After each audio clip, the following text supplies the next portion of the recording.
Hello aspirants, welcome to the UPSC Analyzer. Today we will discuss newspaper analysis dated 14th of November 2022 और यहाँ पर first news है prime minister heads to Bali for G20 meet in Ukraine shadow.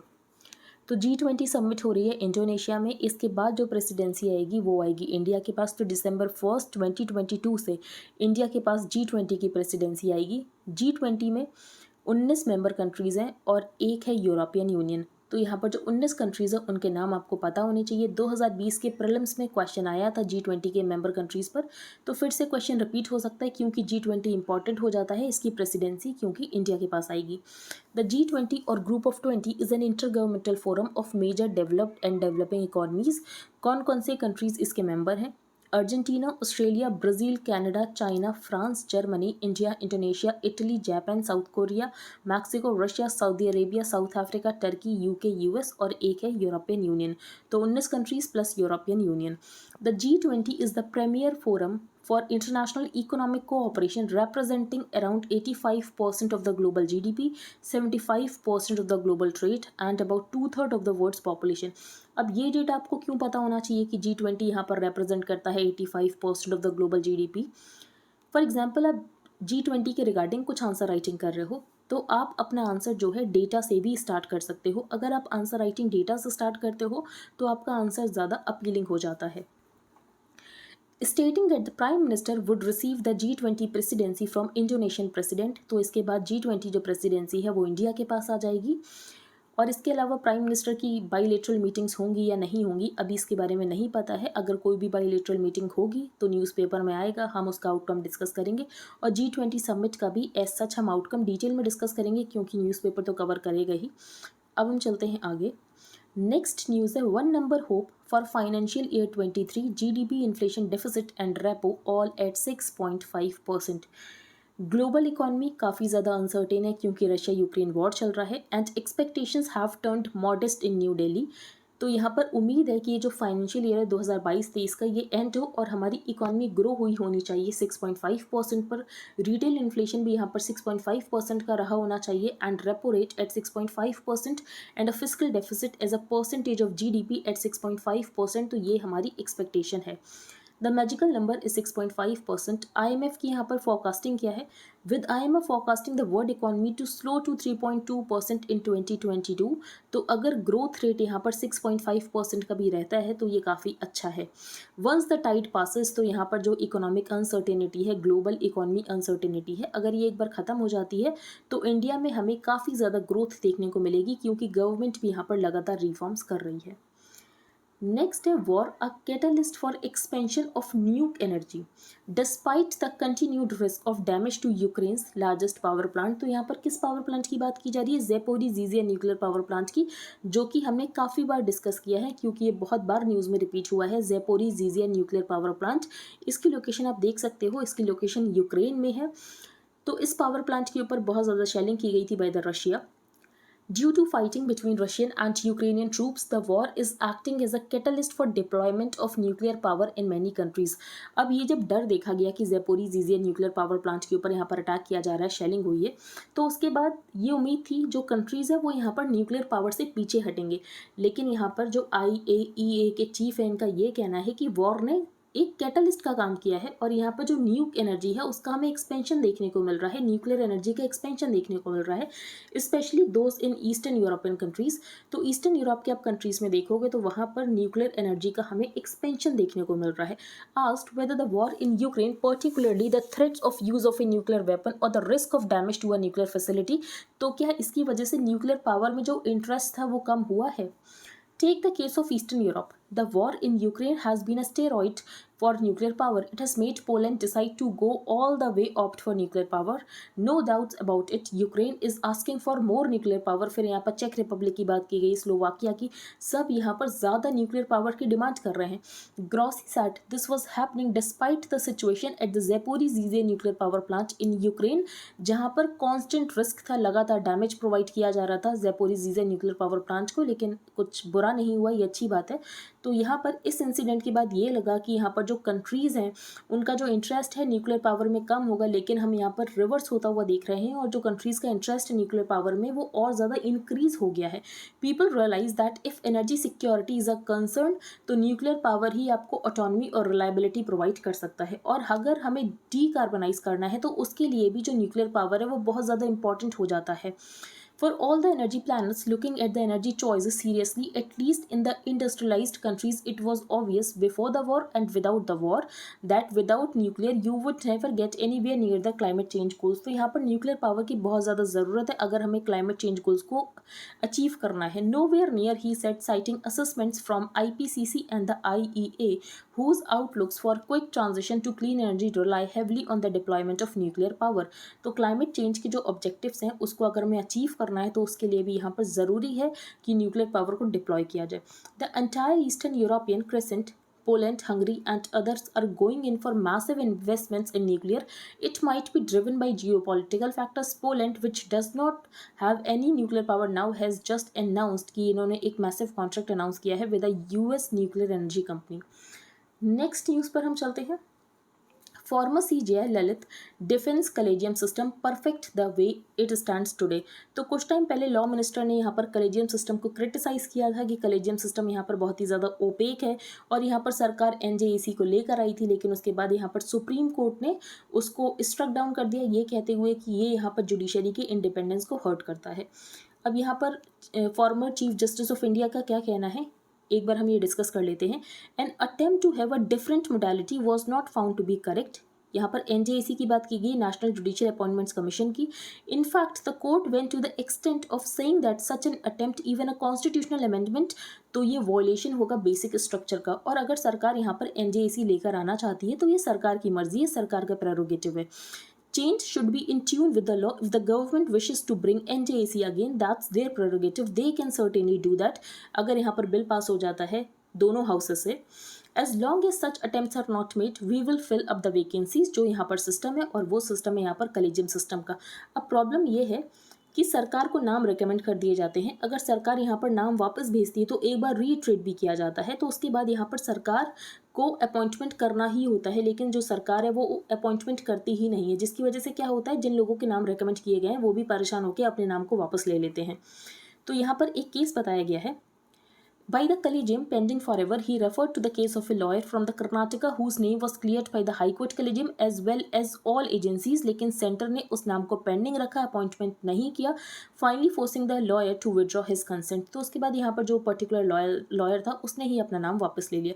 Because the decision was not taken on time, the system got deprived of one talented person whose talent was certified not only by the high court collegium but also all the agencies at all levels.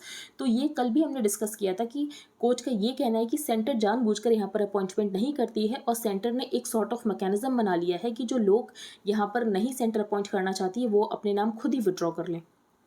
फिर यहाँ पर ये पूछा गया कि collegium के system में जो उसमें काफ़ी ज़्यादा ओपेकनेस है, तो इसमें आपकी क्या राय है. तो इनका ये कहना है कि पूरी ट्रांसपेरेंसी तो वैसे भी नहीं आ सकती. फॉर एग्जांपल आपने यहाँ पर 10 लोगों के नाम कंसिडर किए और यहाँ पर 2 वैकेंसीज़ है, तो 10 लोगों के बारे में आप सारे फैसेट्स को डिस्कस करोगे. अब वो सब कुछ तो आप पब्लिक डोमेन में नहीं रख सकते हो ना, तो पूरी तरीके से ट्रांसपेरेंसी आना पॉसिबल नहीं है.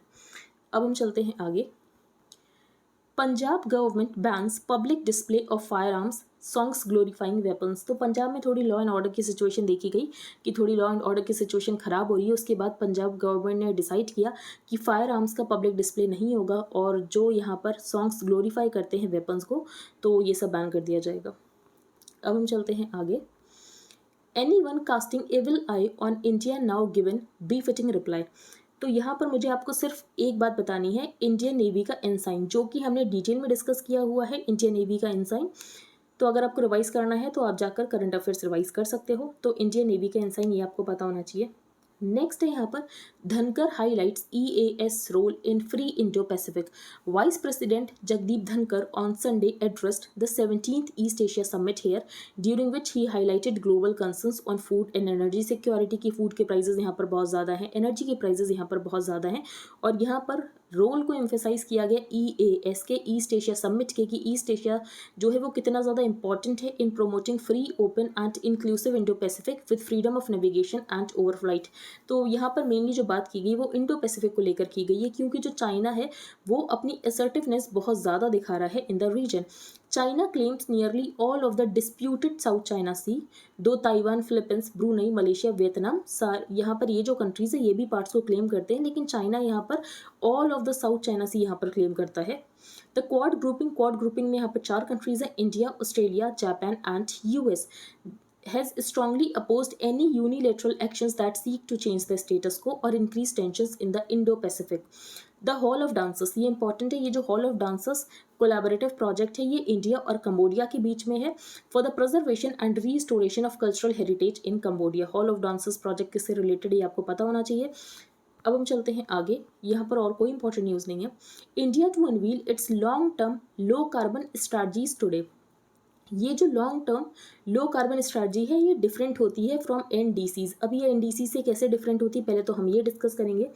Eight the start of the second week of negotiations, तो जो COP27 हो रही है ये कहाँ पर हो रही है, ये हो रही है इजिप्ट के शर्म अल शेख में। At the start of the second week of negotiations on Monday at the climate change conference, India will unveil its long term decarbonisation plans in pursuit of its goal कि हमें यहाँ पर net zero status achieve करना है by 2070। तो last year Glasgow में COP26 हुई थी, वहां पर प्राइम मिनिस्टर ने पंचामृत के टारगेट दिए थे। उसमें एक टारगेट ये भी था कि 2070 तक हमें यहाँ पर नेट जीरो होना है। Under the Paris agreement, countries are mandated to submit long term action plans with estimated low emission pathways till 2050 that are consistent with the global goal कि यहाँ पर जो टेम्परेचर राइज होना चाहिए वो 1.5 डिग्री सेल्सियस तक होना चाहिए और 2 degree Celsius from the pre industrial times. This is apart from the short term action जिनको कि यहाँ पर नेशनली डिटरमाइंड कॉन्ट्रीब्यूशंस या NDCs कहते हैं, तो ये उनसे थोड़े डिफरेंट होते हैं। Long term strategies are different from the NDCs or nationally determined contributions that India, like every other country, has promised. NDCs contain specific actions or targets जो कि achieve करने हैं by 2030. The long term strategies have to reveal estimated low carbon pathways कि आप यहाँ पर क्या करने वाले हो net zero status को achieve करने के लिए, attain करने के लिए। In India's case 2070 तक हमें यहाँ पर नेट जीरो स्टेटस को अटेन करना है। The long term strategies are unlikely कि इसमें यहाँ पर मिडवे टारगेट्स नहीं होते हैं। Though India did not mention it, its argument was clearly aimed at a recent decision of the European Parliament to classify some uses of gas as green. तो यहाँ पर यूरोपियन पार्लियामेंट ने क्या किया, इन्होंने डिसाइड किया कि यहाँ पर कुछ गैस को हम यूज़ कर सकते हैं और इसको ग्रीन तरीके से क्लासीफाई कर दिया। तो यहाँ पर इंडिया ने क्लियरली कहा है कि आप ऐसा नहीं कर सकते और इसका कोई साइंटिफिक डेटा नहीं है कि आपने यहाँ पर ये कह दिया कि ये पर्टिकुलर गैस इस तरीके से आप यूज़ कर रहे हो तो ये ग्रीन होगी, ऐसा कुछ नहीं है। So far 62 countries have submitted their long-term strategies, including the 3 largest emitters जो कि हैं China, US and the European Union। तो यूरोपियन यूनियन वैसे तो ब्लॉक है, इंडिया यहाँ पर 4th बिगेस्ट एमिटर है ग्रीन हाउस गैस का if the contribution of EU is considered as a block। फिर लास्ट ईयर जब COP26 हुई थी ग्लासगो में, तो वहाँ पर कोल को लेकर बात की गई थी कि कोल को हमें यहाँ पर फेज आउट करना है। तो इंडिया और चाइना जैसे कंट्रीज़ के कहने पर ये जो फ्रेज है फेज आउट, इसको फेज डाउन किया गया था। In a separate intervention on Saturday, India, backed by some other countries, blocked the introduction of a proposal by the developed nation to focus a new mitigation work program on the top 20 emitters of greenhouse gases। अब top 20 emitters में तो India भी आ जाएगा। तो India ने basically ये कहा, ये जो आप मिटिगेशन वर्क की बात कर रहे हो तो इसमें आप टॉप 20 एमिटर्स को क्यों इंक्लूड कर रहे हो, आप उन कंट्रीज़ को इंक्लूड करो जो कि हिस्टोरिकल एमिशंस के लिए रिस्पॉन्सिबल हैं। There are a number of developing countries amongst the top 20 emitters जिनकी यहाँ पर कोई भी हिस्टोरिकल ऑब्लिगेशन नहीं है to reduce their emissions. These countries argue that any new mitigation work programme must not result in the reopening of the Paris agreement. तो उनका ये कहना है कि इंडिया ने यहाँ पर हिस्टोरिकल जो एमिशन नहीं किए हैं, इंडिया में तो आपने इंडस्ट्रियल रिवॉल्यूशन नहीं देखा, तो इंडिया तो यहाँ पर क्लाइमेट चेंज के लिए रिस्पॉन्सिबल ही नहीं है। तो ये जो मिटिगेशन वर्क है इसमें आप इंडिया जैसे कंट्रीज़ को क्यों इंक्लूड कर रहे हो, तो यहाँ पर ये क्वेश्चन किया गया। The cover text must therefore acknowledge that all fossil fuels contributed to greenhouse gas emissions and call for the acceleration of global transition towards clean energy, but keeping in mind the national circumstances of individual countries। तो यहाँ पर हर country के आपको जो national circumstances है उनको दिमाग में रखने की ज़रूरत है। इंडिया इतना बड़ा कंट्री है, इंडिया में इतनी ज़्यादा पॉवर्टी है, तो इंडिया उसी अकॉर्डिंग अपने गोल्स को अचीव करेगा। आपने तो यहाँ पर डेवलपमेंट कर लिया, लेकिन इंडिया को अभी डेवलपमेंट करना बाकी है। तो इंडिया के ऊपर आप यहाँ पर थोप नहीं सकते हो कि आपको ये करना है या ये नहीं करना है। तो ये बात यहाँ पर डिसाइड की गई है। तो आई होप आपको सब कुछ समझ आ गया हो कि यहाँ पर किस बारे में डिस्कशन हुआ। तो COP26 में यहाँ पर जो फेज़ डाउन करवाया गया था फेज आउट से कोल को लेकर।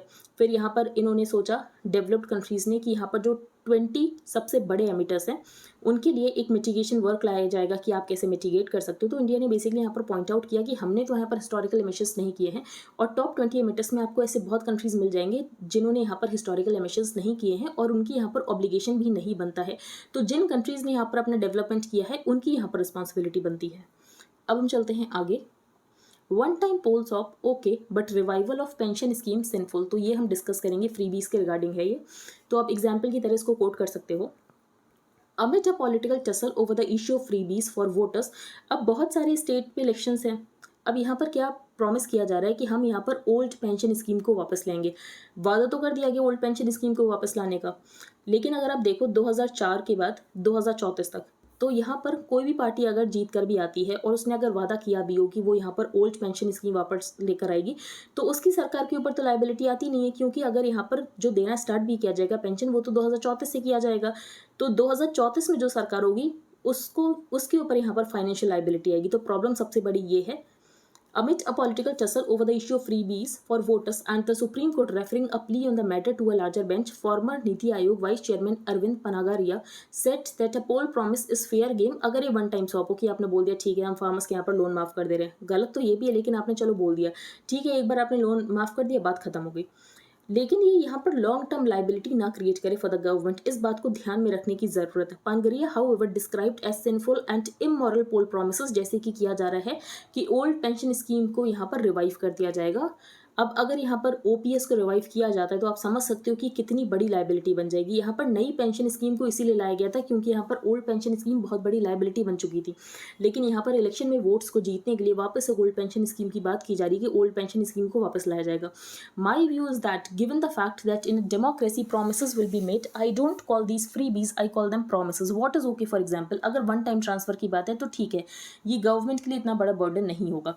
ही however said that such promises should not create long term liability for the government. He said it is sinful to create liability such that कि अगर आप यहाँ पर इलेक्शन जीतते हो तो आप यहाँ पर ओल्ड पेंशन स्कीम को वापस लाओगे, ये करना गलत है।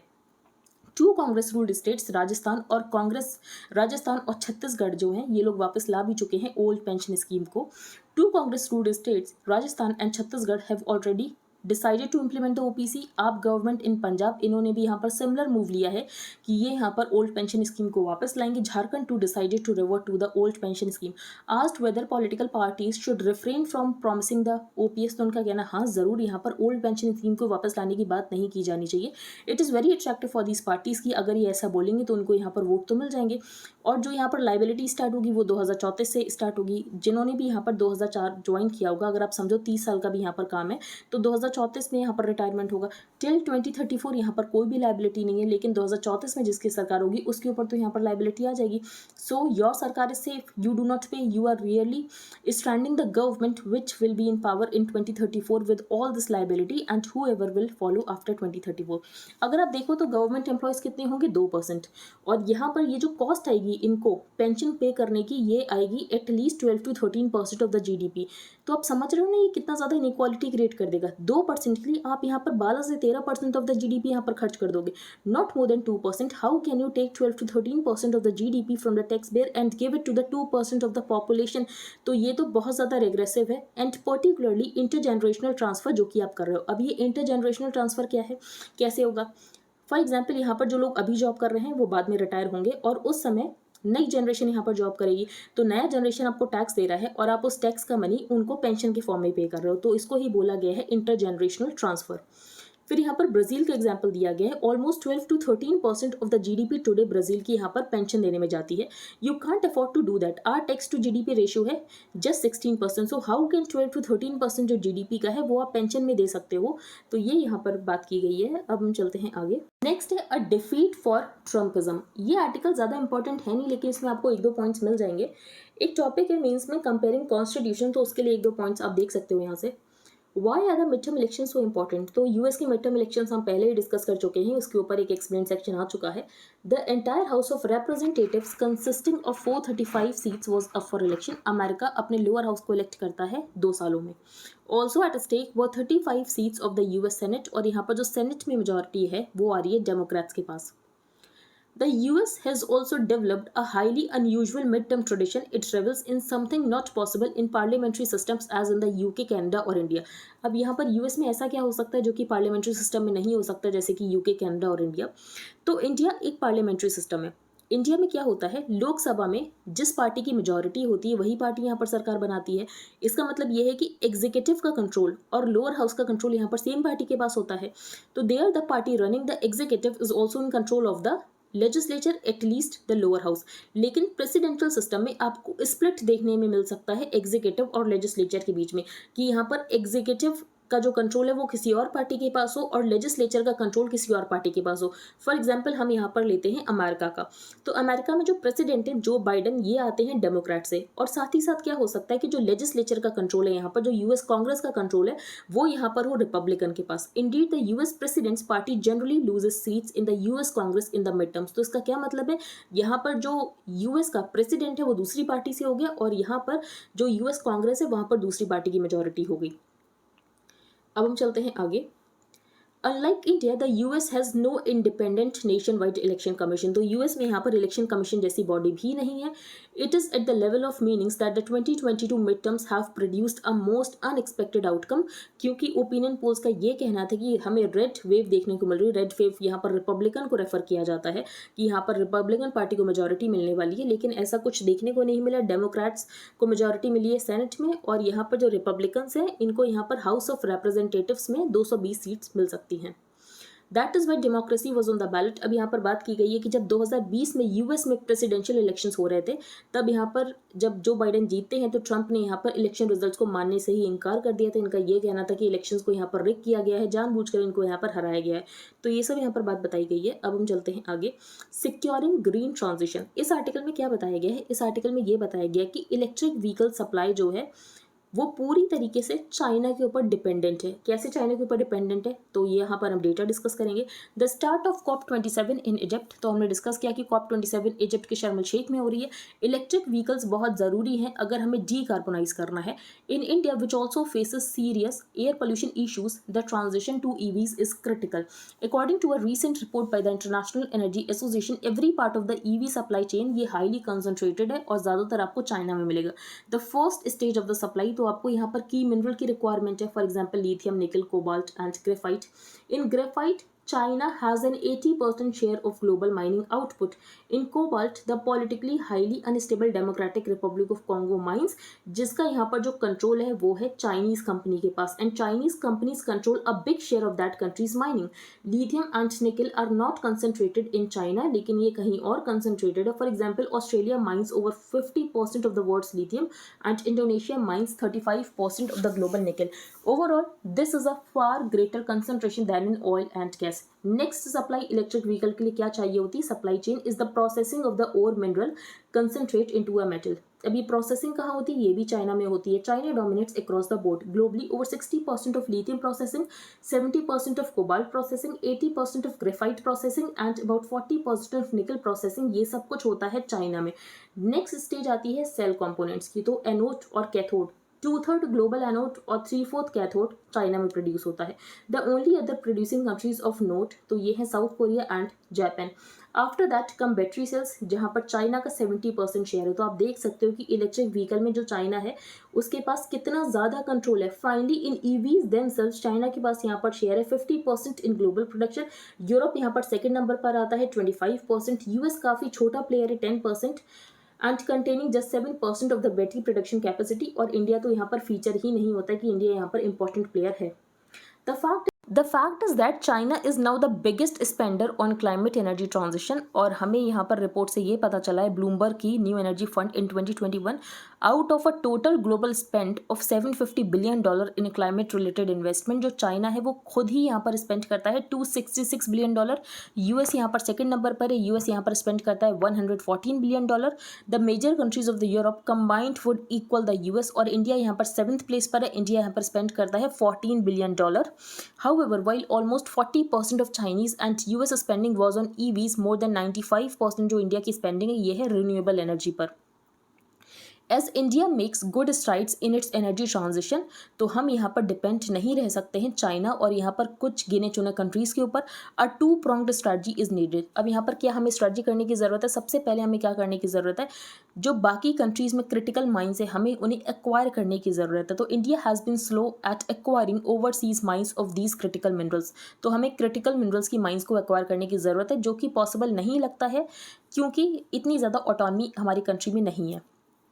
A recently formed government venture, which is a JV between three minerals and metal PSUs, is tasked with the job of identifying and acquiring overseas mines. However, given the serious constraints in which PSUs operate, तो आप कह सकते हो कि इतनी ज़्यादा यहाँ पर ऑटोनॉमी नहीं है।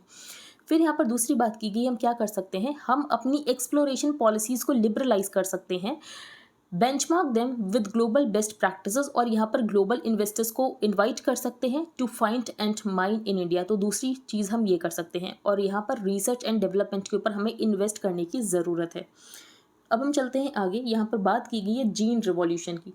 As soon as the government took the decision to release India's first genetically modified food crop DMH11, जिसके बारे में हम बहुत ज़्यादा डिटेल में डिस्कस कर चुके हैं, फॉर इन्वायरमेंट रिलीज, यहाँ पर कुछ एक्टिविस्ट ने सुप्रीम कोर्ट को अप्रोच किया और ये कहा कि यहाँ पर जो DMH11 है इसको यहाँ पर बैन किया जाए for various reasons. The opposition to GM food crops is not new, और काफ़ी टाइम से हमें ये ऑपोजिशन देखने को मिला है। There has been a global campaign in this regard by many activist, yet in reality जो GM क्रॉप्स हैं ये आपको 1996 के बाद से दिख ही रही हैं। By 2019, roughly 190 million hectares were under GM crops, led by corn, soybean in the US, Brazil, Argentina and canola in Canada। और हमें इसके कोई भी हार्मफुल इम्पैक्ट अभी तक तो नहीं देखने को मिला है, ना ही ह्यूमन पर, ना ही एनिमल हेल्थ और इन्वायरमेंट के ऊपर भी कोई भी इम्पैक्ट देखने को नहीं मिला है। There is ample evidence in support of that. Even Bangladesh has marched ahead with BT brinjal. More than 70 countries ने यहाँ पर एक्सेप्ट कर दिया है GM क्रॉप्स के यूज़ को। इवन विद इन इंडिया हमने यहाँ पर first GM crop BT cotton को रिलीज किया था 2002 में by the Vajpayee government. Atal Bihari Vajpayee envisioned that science को ट्रांसफॉर्म द एग्रीकल्चर, और जय जवान जय किसान के स्लोगन को यहाँ पर एक्सटेंड किया गया था और इसमें जय विज्ञान को ऐड किया गया था। अगर आपको अभी याद हो तो प्राइम मिनिस्टर मोदी ने इसमें एक और चीज़ को ऐड किया गया था, जय अनुसंधान। He extended the original slogan of Jai Jawan Jai Kisan given by Lal Bahadur Shastri to include Jai Vigyan. Let's look at the result of the historic decision taken by the Vajpayee। और यहाँ पर जब introduce किया गया था BT cotton को, BT cotton को introduce करने के बाद जो कॉटन प्रोडक्शन इंक्रीज हुई थी ये बहुत ज़्यादा इंक्रीज हुई थी। 192% हमें इंक्रीमेंट देखने को मिला था 12 सालों में, जिसको कि यहाँ पर जीन रेवोल्यूशन कहा गया है। Cotton productivity increase from 302 kilogram per hectare to 566 kilogram per hectare इन 2013-14, और यहाँ पर इंक्रीज देखने को मिला है 76% का। While the area under cotton cultivation expanded by 56%, of which about 95% is under BT cotton, और इसकी वजह से यहाँ पर जो फार्मर्स हैं उनकी इनकम भी इंक्रीज हुई। In fact, it won't be an exaggeration to say that BT cotton की वजह से हमें गुजरात में एग्रेरियन मिराकल देखने को मिला, और यहाँ पर जो गुजरात की यहाँ पर ग्रोथ थी very high, above 8% annual growth rate in agree GDP during 2002-3 to 2013-14, and it made India the second largest producer after China, और हम यहाँ पर सेकेंड लार्जेस्ट एक्सपोर्टर बन गए after US of cotton in the world today. तो जब हमने BT cotton को इंट्रोड्यूस किया उसके बाद हमने ये देखा कि प्रोडक्टिविटी में बहुत ज़्यादा इंक्रीमेंट हमें देखने को मिला। The success of BT cotton holds many lessons for policy makers, but it is not free from controversy and debate। अब यहाँ पर क्या controversy है, क्या debate है? Several concerns have been expressed by NGOs, civil society groups and farmers groups from time to time कि GM crop से risk associated हैं। Some of these include, क्या क्या risk है? Enhanced sucking pest damage in BT cotton, इसके अलावा जो secondary pest है वो increase हो जाएंगे। Emergence of pest resistance, environmental and health implications की यहाँ पर जो toxicity है वो यहाँ पर increase हो सकती है। ये सारे यहाँ पर कुछ concern है। Based on largely unproven fears that unite the ideologues of the left and the right, commercial release of the herbicide-tolerant cotton BT brinjal and now GM mustard, इसको यहाँ पर मॉरेटोरियम में डाल दिया गया। उसके बाद यहाँ पर किसी को भी अप्रूवल नहीं दिया गया। This is so ironic because GMOs have been in our food system for years। अभी कुछ टाइम पहले यहाँ पर सरकार ने कोर्ट में ये कहा कि हम बहुत पहले से GM क्रॉप्स को कंज्यूम कर रहे हैं। हम यहाँ पर जो एडिबल ऑयल्स को इंपोर्ट करते हैं इसमें काफ़ी ऑयल होता है जो कि GM ऑयल होता है। India heavily depends on imported edible oils, 55 to 60% of India's domestic requirement, and a large portion of this, about 3 to 4 million tons every year, आता है Argentina, Brazil, Canada, US etc., जो कि GM technology से होता है। We eat plenty of our own cotton seed, binola seed, and about 95% of our cotton is now GM. तो इसका मतलब ये है कि जीएम क्रॉप्स तो हम यहाँ पर कंज्यूम कर ही रहे हैं। Cotton seed is also fed to cattle which gives the milk its fat content. Even poultry feed such as soy and corn is being imported. तो इसका मतलब ये है कि GM फूड तो पहले से ही हमारी डाइट में है ही। तो GM food is already in our food chain and has been there for quite some time. By not allowing GM mustard on for that matter even BT brinjal for so long, तो basically हम यहाँ पर farmers को उनके basic right deny कर रहे हैं। अगर यहाँ पर GM मस्टर्ड को अप्रूवल दिया जाएगा और बाकी GM क्रॉप्स को अप्रूवल दिया जाएगा, इसकी वजह से प्रोडक्टिविटी इंक्रीज होगी, हमारे फार्मर्स की इनकम इंक्रीज होगी। The best way to do so is by raising productivity in a sustainable manner, and that's where science comes in. The field trials of GM mustard से हमें ये पता चला है कि यहाँ पर जो डिजीज रेजिस्टेंस है वो तो इंक्रीज होगा ही होगा, साथ में यहाँ पर जो ईल्ड है वो भी इंक्रीज होगी। It was expected that India would be at the four front of the gene revolution, लेकिन ऐसा नहीं हुआ। लेकिन अभी भी देर नहीं हुई है, जब से शुरू कर सकते हो आप कर सकते हो, तो यहाँ पर इंडिया को आप शुरू कर देना चाहिए। But once the safety test are done and the scientific body has given the green signal, तो यहाँ पर क्या जरूरी है कि हमें डिसीजन मेकिंग लेने की जरूरत है साइंस के ऊपर। Innovation is the name of the game and जय अनुसंधान इज अ गुड स्लोगन, जो कि प्राइम मिनिस्टर मोदी ने दिया था। तो यहाँ पर ऑथर का यही कहना है, हम एक डेमोक्रेटिक कंट्री है तो डिसेंट होता है, लेकिन अगर आप साइंस के बेसिस पर कोई डिसीजन ले रहे हो तो उसके साथ आपको आगे बढ़ना चाहिए। अब हम चलते हैं आगे। स्कूल्स नेक्स्ट है स्कूल्स फॉर एम्पैथी। तो एजुकेशन सिस्टम में क्या चेंज करने की ज़रूरत है, क्या मॉडिफिकेशन करने की ज़रूरत है, तो आपको एक दो पॉइंट्स यहाँ से मिल जाएंगे। Children need to share their worries and doubts, talk about why they get angry और can't control themselves. Though every adult knows that an emotionally stable child will be a more focused student. तो यहाँ पर जो child होना चाहिए वो emotionally stable होना चाहिए। अब इमोशनली स्टेबल करने के लिए क्या यहाँ पर स्कूल एडमिनिस्ट्रेशन कोई स्टेप लेता है, तो नहीं लेता है। यहाँ पर सिर्फ स्कूल जो है वो फोकस करता है कि एकेडमिक एक्सीलेंस हो। यहाँ पर बच्चे को नहीं सिखाया जाता है कि वो खुद की अंडरस्टैंडिंग कैसे कर सकता है। यहाँ पर सिर्फ फोकस किया जाता है कि आपको यहाँ पर एकेडमिक एक्सीलेंस को अचीव करना है, आपको यहाँ पर एग्जाम को पास करना है, आपको यहाँ पर 90%, 95%, 99% लाना है। Such is the tyranny of expectation that most teachers are too hard-worked and weary to tell their managements that a child's understanding of himself is as important as his grasp of academic subjects. तो हमारे education system में कुछ तो गलत हुआ है। क्या गलत हुआ है, क्या हमने मिस कर दिया, तो हमें क्या करने की ज़रूरत है, हमें अपने एजुकेशन सिस्टम को मॉडिफाई करने की ज़रूरत है। इन अ सिविलाइज सोसाइटी, जो कि हम क्लेम करते हैं कि हम एक सिविलाइज सोसाइटी हैं, each generation is expected to make the society better and safer for the next one. Hence, the tremendous societal role schools have training in understanding the value of cooperative growth, empathy, and managing feelings and differences has to start early. तो ये बच्चों को बचपन से सिखाने की ज़रूरत है। अब बात ये है कि आप कह सकते हो कि ये सारी चीज़ें तो यहाँ पर फैमिली सिखाती है, अब इसमें स्कूल का क्या रोल होता है। तो आज की जनरेशन में यहाँ पर बहुत सारे पेरेंट्स ऐसे होते हैं जो कि वर्किंग होते हैं, उनको यहाँ पर टाइम नहीं मिल पाता है, तो स्कूल की रिस्पॉन्सिबिलिटी है ये सारी चीज़ें बच्चों में इम्बाइब करना। Something other than their textbooks brought out the best in them. A routine counter to the idea that values can be taught is that they can only be imbibed. But what if family members are too busy to spend time with the children? A policy to foster the idea and importance of the self in harmony with wider and wider circles can be implemented through schools to influence at least those children who get to attend school, who will one day lead the communities and societies. तो ये हमें education system में change करने की ज़रूरत है। Surely the goal of education is to equip people to lead meaningful lifes. तो यहाँ पर आप पढ़ाते हो, सिखाते हो, यहाँ पर जो बच्चा होता है उसके पास स्किल्स आती हैं, वो यहाँ पर गेनफुल एम्प्लॉयमेंट कर सकता है, लेकिन ज़रूरी है कि वो यहाँ पर एक मीनिंगफुल लाइफ को भी व्यतीत करे।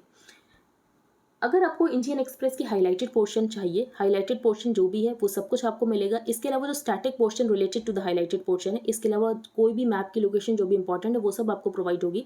तो अगर आपको इसको बाय करना है तो ये आपको कॉस्ट पड़ेगी 100 रुपीज़ पर मंथ। इसके लिए आपको क्या प्रोसीजर फॉलो करना है, तो सबसे पहले आपको अपने टेलीग्राम अकाउंट का एक यूज़र नेम रखना है। Then you have to change your privacy settings. For that आपको सेटिंग्स में जाना है, then privacy and security, then groups and channels, who can add me to the group chats, वहाँ पर आपको एवरीबडी चूज़ करना है। You can pay via UPI to the mentioned UPI ID and then you have to send payment proof along with the Telegram user ID to the mentioned email ID.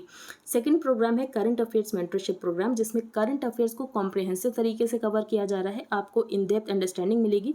Current affairs को several sources से cover किया जा रहा है, जो भी sources UPSC के लिए रेलिवेंट है उनसे करंट अफेयर्स को कवर किया जा रहा है। आपको लेक्चर्स मिलेंगे ऑन एवरीडे बेसिस, आपको डेली PDFs मिलेंगी, आपको डेली क्विजेस मिलेंगे, पर्सनल डाउट क्लियरिंग सेशंस होंगे, स्टैटिक पोर्शन जो कि करंट अफेयर से रिलेटेड होगा उसको डिटेल में डिस्कस किया जाएगा।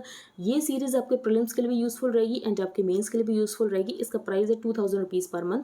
अगर आप इंटरेस्टेड हो then you can make payment via UPI to the mentioned UPI ID and then you have to send your name, email ID, mobile number, proof of payment to the mentioned email ID। Wait for some time to get added to the premium group जहाँ पर आपको daily link मिलेंगे for the videos. बाकी सारी information जो भी है आपको कमेंट बॉक्स में मिल जाएगी और आपको डिस्क्रिप्शन बॉक्स में भी मिल जाएगी। अब हम चलते हैं आगे। 9th schedule of the constitution, वैसे हम डिस्कस कर चुके हैं 9th schedule of the constitution. The Jharkhand assembly on Friday, तो झारखंड ने यहाँ पर 2 बिल्स पास किए। पहला ये कि जो रिजर्वेशन है वेकेंट गवर्नमेंट पोस्ट और सर्विसेज में, इसको इंक्रीज किया जाएगा 77%। और यहाँ पर 1932 को कट ऑफ ईयर डिसाइड किया जाएगा टू डिटरमिन डोमिसाइल स्टेटस। जो चीफ मिनिस्टर हैं झारखंड के हेमंत सोरेन, उनका ये कहना है कि इन बिल्स को इंक्लूड किया जाए 9th schedule of the constitution में। अब वो इन बिल्स को इंक्लूड क्यों कराना चाहते हैं 9th शेड्यूल में? वो इसीलिए इंक्लूड कराना चाहते हैं कि अगर यहाँ पर 9th शेड्यूल में इंक्लूड हो जाएगा तो यहाँ पर जुडिशियल स्क्रूटनी जो है उससे ब्लैंकेट इम्यूनिटी मिल जाएगी, कि ब्लैंकेट इम्यूनिटी मिल जाएगी और इन बिल्स की जुडिशियल स्क्रूटनी नहीं होगी। तो क्या ऐसा है कि अगर 9th शेड्यूल में किन्हीं बिल्स को डाल दिया जाए तो उसको यहाँ पर ब्लैंकेट इम्यूनिटी मिल जाती फ्रॉम जुडिशियल स्क्रूटनी? तो ऐसा हुआ करता था, लेकिन आयर कोलो जजमेंट आता है 2007 में जिसमें ये कहा जाता है सुप्रीम कोर्ट के द्वारा कि 9th शेड्यूल में भी अगर कोई यहाँ पर लेजिस्लेशन रखा गया है और वो यहाँ पर बेसिक स्ट्रक्चर को वॉलेट करता है तो उसकी भी जुडिशियल स्क्रूटनी हो सकती है। तो 9th शेड्यूल में जो लेजिस्लेशंस रखे गए हैं 1973 के बाद उनकी भी जुडिशियल स्क्रूटनी हो सकती है। 1973 ही क्यों? क्योंकि इस समय ही जजमेंट आया था केशवानंद भारती केस, जिसमें यहाँ पर बेसिक स्ट्रक्चर की डॉक्ट्रिन दी गई थी कि बेसिक स्ट्रक्चर क्या होता है। इन आयर कोलो versus state of Tamil Nadu, a 9-judge bench of the Supreme Court ruled that laws placed under the 9th schedule can be challenged on the ground कि ये लॉज यहाँ पर वॉयलेट करते हैं basic structure of the constitution. The court said the basic structure test would be applicable to laws जो कि insert किए गए हैं आफ्टर 1973। 1973 क्यों? क्योंकि इसी यहाँ पर केशवानंद भारती केस में यहाँ पर फॉर्मुलेट किया गया था basic structure doctrine. The year the supreme court formulated the basic structure doctrine in the Kesavananda Bharati case. तो आपको आईआर कोलो केस पता होना चाहिए, काफी बार न्यूज में आ चुका है IR Coelho case. 9th schedule contains a list of central and state laws that can't be challenged in courts, लेकिन ऐसा नहीं है, इनको चैलेंज किया जा सकता है। आईआर कोलो केस में ये बात कह दी गई है। नेक्स्ट है इंपॉर्टेंस ऑफ एग्री एक्सपोर्ट्स। तो यहाँ पर ये बताया गया कि हमारे एग्रीकल्चरल एक्सपोर्ट्स इंक्रीज हुए हैं लेकिन हमारे इंपोर्ट्स उससे ज़्यादा इंक्रीज हो गए हैं। India's agriculture exports have grown 16.5% year on year in April-September and look set to surpass the record $50.2 billion achieved in 2021-22। Farm exports हमारे ग्रो हुए हैं, फॉर एग्जांपल वीट ग्रो हुआ है, शुगर ग्रो हुआ है, जबकि वीट के ऊपर तो यहाँ पर बैन भी लगा दिया गया था, शुगर को भी यहाँ पर मूव कर दिया गया था from the free to restricted list, लेकिन उसके बाद भी हमारे एक्सपोर्ट्स इंप्रूव हुए हैं। The impressive growth in exports is however offset somewhat by the imports that have surged even more. Table 1 captures trends in India's farm products exports over the past decade. 2021-22 registered both record exports as well as imports. The resultant surplus जो था वो था $17.8 billion, was much below the $27.7 billion surplus in the previous year। तो आप कह सकते हो कि यहाँ पर हमारे imports भी increase हुए हैं। अब हमने ऐसा क्या import करना शुरू कर दिया जो कि हम नहीं करते थे। In traditional plantation spices such as pepper and cardamom, the country has become as much an importer as an exporter। तो हमने यहाँ पर क्या import करना start कर दिया? cardamom and paper. फिर यहाँ पर मेंशन किया गया है कैश्यू का। Another traditional export item where India has largely turned an importer is cashew। The big import vegetable oils। 60% of India's total agri imports is accounted for by a single commodity that is vegetable oil. तो हम यहाँ पर vegetable oil बहुत ज़्यादा import कर रहे हैं, edible oils हम बहुत ज़्यादा इंपोर्ट करते हैं। तो एडिबल ऑयल्स में सेल्फ सफिशिएंट होना बहुत ज़्यादा ज़रूरी है। हम सेल्फ सफिशिएंट हो सकते हैं। फॉर एग्जांपल हमने जो आर्टिकल डिस्कस किया जीन रेवोल्यूशन के बारे में कि अगर यहाँ पर DMH-11 को अप्रूवल मिला है और DMH-11 की यहाँ पर कमर्शियल रिलीज होती है, उसके बाद अगर फार्मर्स यहाँ पर लगाना शुरू करते हैं DMH-11 को, तो उसकी वजह से हमारी प्रोडक्टिविटी 28 to 30% बढ़ेगी, जिसकी वजह से जो हमारी डिपेंडेंसी एडिबल ऑयल्स के ऊपर वो हमारी कम होगी और हम यहाँ पर सेल्फ सफिशिएंट हो सकते हैं। तो यहाँ पर ये बताया गया है। नेक्स्ट है the sword of Shivaji which Maharashtra wants back. इस स्वॉर्ड का क्या नाम है? इसका नाम है Jagdamba. The Maharashtra government has said it is working to bring back the Jagdamba sword of Chhatrapati Shivaji Maharaj from London by 2024 which will mark 350 years of the coronation of the Maratha emperor. ये article important है। What now in Pakistan. तो यहाँ पर जो बाजवा हैं उनका जो term है वो खत्म हो रहा है। इसके बाद यहाँ पर नेक्स्ट चीफ कौन होंगे, क्या यहाँ पर बाजवा स्टेप डाउन करेंगे नहीं करेंगे, ये सब बताया गया, हमारे लिए इंपॉर्टेंट है। Next broadcasters cite 5G interference as guard band gets narrower. अब ब्रॉडकास्टर्स का क्या कहना है कि जब यहाँ पर 5G सर्विसेज को लॉन्च कर दिया जाएगा तो उसकी वजह से इंटरफेरेंस हो सकती है। तो इनकी यहाँ पर क्या डिमांड है, not having 100 megahertz guard band को disrupt the operations of a number of TV channels जो कि ऑपरेट करते हैं below the 3800 megahertz frequency band. तो ये इनका कहना है। The 100 megahertz guard band is absolutely crucial for the broadcasting industry. It gives us enough cushion to avoid any interference by telecom signals. और यहाँ पर जो इनकी सर्विसेज है वो ठीक ठाक से रन होती रहेंगी। अब क्या इसका और कोई सोल्यूशन है, तो इसका सोल्यूशन है, और सोल्यूशन का नाम है बैंड पास फिल्टर्स। लेकिन प्रॉब्लम ये है जो बैंड पास फिल्टर्स है ये भी हमें इंपोर्ट करने पड़ते हैं। Band pass filters are a critical device to mitigate the risk of interference. The telecom engineering consultants which is the technical wing of the department of telecom has release the generic specifications of the band pass filters जो कि possible interferences को address कर सकते हैं। लेकिन problem ये है कि हमारे पास कोई भी इसका इंडिजिनस मैन्युफैक्चर नहीं है और ये हमको इंपोर्ट करना पड़ेगा। Next, revised combination assessment timelines under to provide business certainty says MCA। तो यहाँ पर competition का जो लॉ है उसको यहाँ पर अमेंड करने की बात की जा रही है। A bill to amend the competition act is now being examined by the parliamentary standing committee on finance. तो यहाँ पर जो कॉम्पिटिशन एक्ट है उसको यहाँ पर अमेंड करने की बात की जा रही है। क्या अमेंडमेंट होगा? One of the amendments proposed is to reduce the time limit for approval of combinations. Combinations का क्या मतलब होता है? Mergers and acquisitions. तो यहाँ पर जो अप्रूवल टाइम है इसको यहाँ पर थोड़ा कम किया जा रहा है, 210 से 150 दिन किए जाएंगे। And another is that the competition commission of India has to form a prima facie opinion within 20 days for expeditious approval of combinations. तो यहाँ पर अप्रूवल के लिए जो टाइम पीरियड है वो यहाँ पर सेट किया जा रहा है। वर्ड पर डेमोक्रेट्स सील सेनेट कंट्रोल। तो ये तो मैंने आपको एडिटोरियल पेज पर ही बता दिया कि डेमोक्रेट्स जो है उनको मेजॉरिटी मिली है सेनेट में। Will compete with China but seek no conflict. तो इंडोनेशिया में G20 समिट हो रही है, तो यहाँ पर प्राइम जो प्रेसिडेंट बाइडेन है ये भी पहुंचे हैं और चाइनीज़ प्रेसिडेंट भी पहुंचे हैं। तो यहाँ पर इनकी बाईलेटरल समिट होगी। बाईलेटरल समिट के जो भी आउटकम्स होंगे वो तो हम डिस्कस करेंगे। तो यहाँ पर ज़्यादा कुछ इंपॉर्टेंट बताया नहीं गया है। The war in Ukraine and its economic fallout is expected to dominate discussions in Bali and the Asia Pacific economic cooperation. तो एपेक आपको पता होना चाहिए। एपेक के बारे में आपको सब कुछ रीड करना। अगर आप पीडीएफ बाय करोगे तो उसमें आपको सारी इन्फॉर्मेशन मिल जाएगी रिगार्डिंग एपेक कि इंडिया इसका मेंबर है या नहीं है, ये सब आपको पता होना चाहिए। अर्लियर लेवरॉव, अब ये लेवरॉव कौन है? ये है रशिया के foreign minister. Accused the West of militarising South East Asia. और यहाँ पर जो वेस्ट है वो कंटेन करना चाहता चाइना और रशिया को, ऐसा इनका कहना है लेवरॉव का, जो कि रशिया के फॉरेन मिनिस्टर है। Japan PM Fumio Kishida also took a swipe at China for what he called violations of Japan's sovereignty in the East China Sea। तो जब यहाँ पर ताइवान में नैन्सी पेलोसी ने विजिट किया था उसके बाद यहाँ पर चाइना ने क्या किया था? चाइना ने यहाँ पर वॉयलेट किया था जापान की सॉवरेनिटी को in the east China C.